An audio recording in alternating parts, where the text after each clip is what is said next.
Ayan guys, tayo ay nagluto ng napakasarap na paksiw. Ayan. At kung paano nga ba lutuin yan, halina kayo. Samahan nyo si Tito Wena na lutuin yan. Para naman, from my table to your table. Sarap yan guys. Look at that. Oh. Yan ang paksiw ni Tito Wena. And let's cook. Ayan mga bes, samahan niyo po tayo ay magpapaksiw. Ayan, so meron tayong, ayan itong lahat, nilagyan ko na ng laman sa loob. At meron tayo dito, ayan, lagyan natin. Ganyan ako, magpaksiw para wala talagang langsa. At ilagay lang yun dyan. Ayan.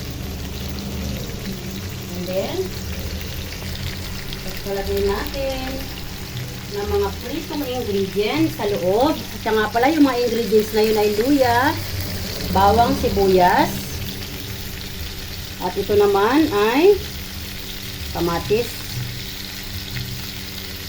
Ayan, lagay na rin natin yung sili dyan.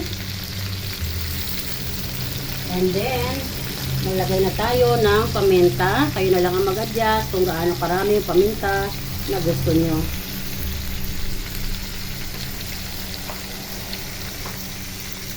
At the same time, ako ay magbubudbud ng ginisa mix.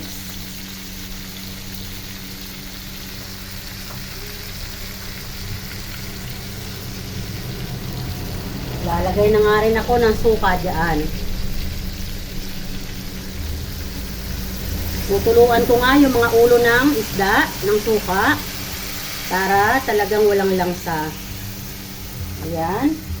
At pagkatapos ko nga lagay ng suka, lalagyan ko naman yan ng kunting sugar. Ayan, dito ko na ilalagay sa suka. Lagyan din natin sa ibabaw. Ayan. This is just to balance the taste, but also optional.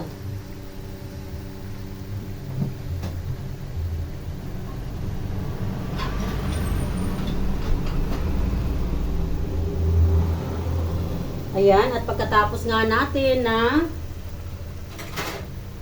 lagyan ng ingredients, tatakpan natin para maging balance ang luto.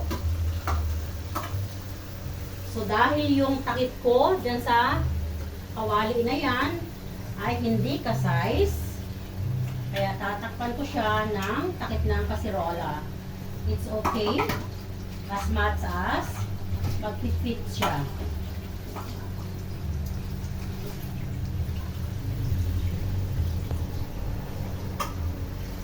Ayan, ang bango-bango. Ayan, mamaya-maya ng kunti ay i-squeezean ko yan ng kalamansi kasama yung balat. Ayan, takpan natin guys. Ayan, at only 7 minutes ay babalikan natin yan. So, after a few minutes, mag-squeeze na tayo ng kalamansi at yung pinag-squeezean nga, ilagay natin dyan. Ayan, malinis ang kamay ko, no worries.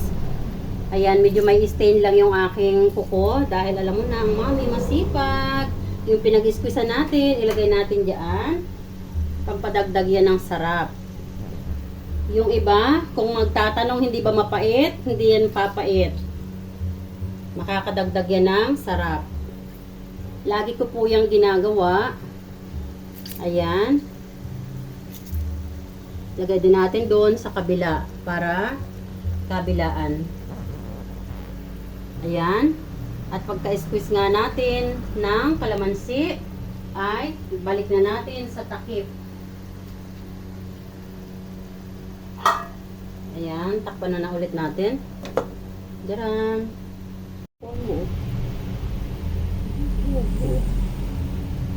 Ayan mga guys, ang sarap ng paksiw natin, picture. Ayan, almost done. At para nga may kunting gulay tayo. Wala akong ibang gulay, wala akong talong. May nakita akong cucumber. Lagyan natin. Palibot lang natin dyan. Para mayroong kunting gulay. At mayroon nga rin akong nakita na radish. Ayan. Gusto ko kasi guys, pag kumakain ay laging may gulay. Ayan.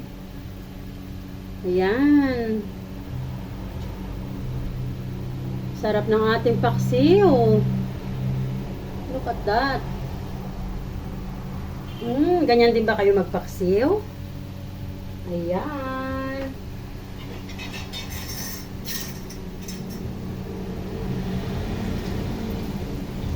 And para magkaroon ng lasa yung mga gulay natin dahil hindi naman natin yan hahalo, i-scoop natin yung sabaw. And then, iganyan natin dyan. O, diba? Smarty way. O, saan ka pa? Sarap niyan, guys. Ang bango. Diba? Ang bango-bango ng paksiw ni Tita Wena. Alam nyo, guys, kahapon pa ako nagkikrave ng paksiw. At ang aking Julian, sabi rin niya, gusto niya ng paksiw. So, I'll check my freezer and I find out meron pala ako ditong fresh na isda. Ito yung bininta sa akin nung bumabagyo. Bininta sa akin ng mag-ama. Ayan. So, fresh pa rin siya. Nasa freezer naman siya eh. Ayan, sarap. Tikman nga ni Tita Wena.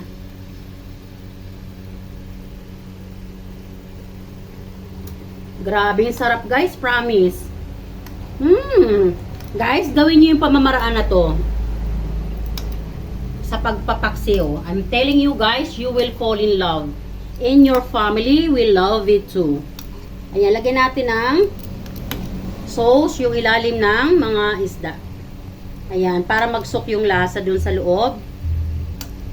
This is how we're going to make delicious and taste so good our paksiw. Ayan. So, yung nasa ilalim, automatically, nasusok na yon. No worries.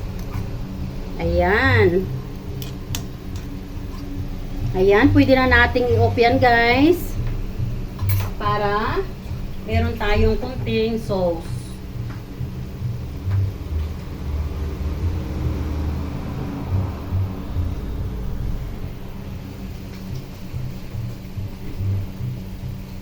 Look at the paksiw. Delicious paksiw.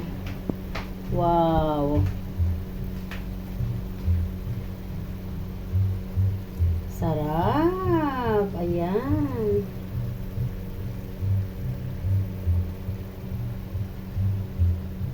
Ayan guys. Yung paksiw natin guys, hindi natin nilagay ng tubig, no? Ayoko na masyadong watery. Gusto ko yung pinakang fluid niya ay yung suka. And then yung kalamansi na ni-squeeze natin. And of course, ang ating isda, they have their own fluid, no? Na mag-a-add further fluid sa pagluluto natin. Kaya wag na lagay ng tubig. And yes, luto na yan, pero andyan pa rin yung sauce niya. O, diba? O, so, maganda kasi medyo sticky ng konti. Ayan. Dahil nga, nag-mix yung natural fluid ng fish doon sa ating suka, the result is delicious, awesome. Diba? Sarap.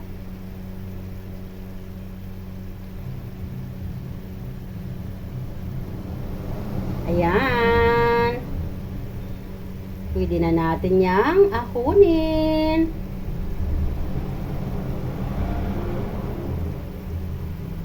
Ayan, comment down below mga guys, mga lalabs, kung ganyan din ba kayo magluto ng paksiw. Ayan, patay na natin. Diyan.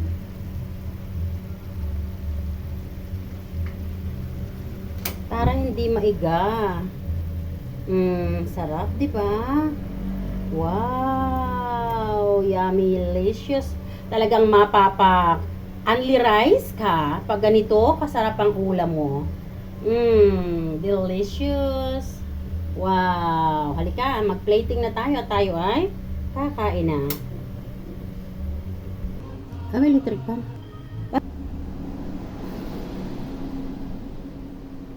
And dyan. Ayan, naluto na ang ating paksiw. And let's plating. Ayan.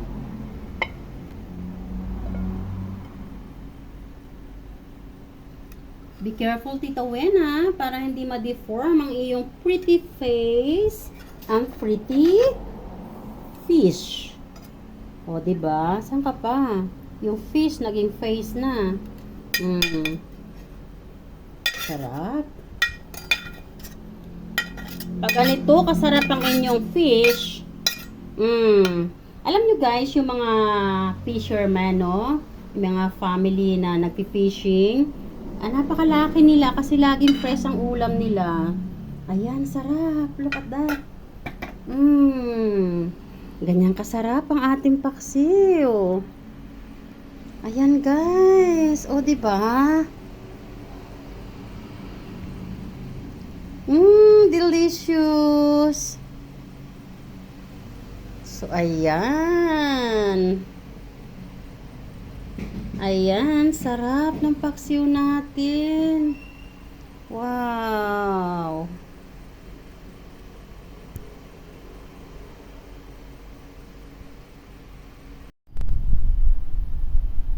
Ayan mga guys. Ayan, paano kayo magluto ng paksiw? Comment down below naman para may idea si Tita Wena. Baka mas masarap kayong magluto ng paksiw.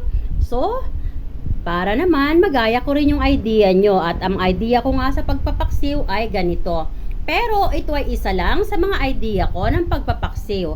Marami akong idea ng pagpapaksiw. Depende yon sa klase ng isda na aking papaksiwin. Pag ganito nga ang klase ng isda, ayan. Ganyan ang klase ng pagpapaksiw ko. And yes, napakasarap niyan guys. Promise. Delicious. Ayan, comment down below sa procedure nyo ng pagpapaksiw. Sarap. Look at the fish. At syempre, ang ating mga gulay. Ito lang yung gulay na meron ako sa aking refrigerator. Radish. At cucumber. Meron din dyang green na sili. At syempre, yung ating kalamansi na pinag-squeezan ay inilagay natin dyan para additional flavor at additional aroma. Yes, ang sarap niyan guys. Promise. Ayan. Look at that. Sarap. Delicious. Ayan. So, thanks everyone for watching. Tita Wena will always say, don't forget to keep loving one another. I love you all guys. God bless. We're gonna eat now.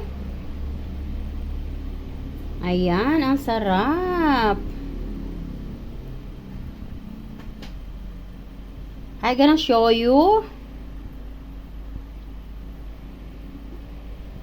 how pretty my fish.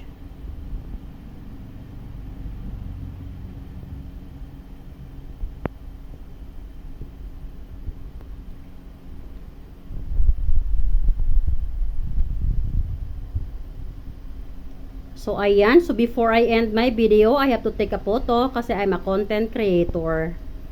O, diba? Dapat may filming muna. May photograph before I have to post it.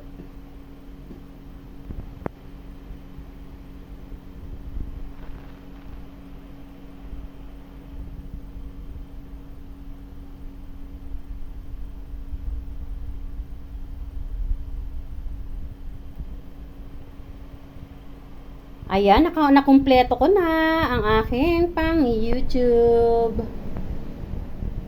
Ayan, kasi may length ang YouTube required na para mapasukan ng ads. And then, nakumpleto na ni Tita Wena yan. Let's eat now. Thanks for watching everyone. Tita Wena always saying, don't forget to keep loving one another. I love you all guys. God bless.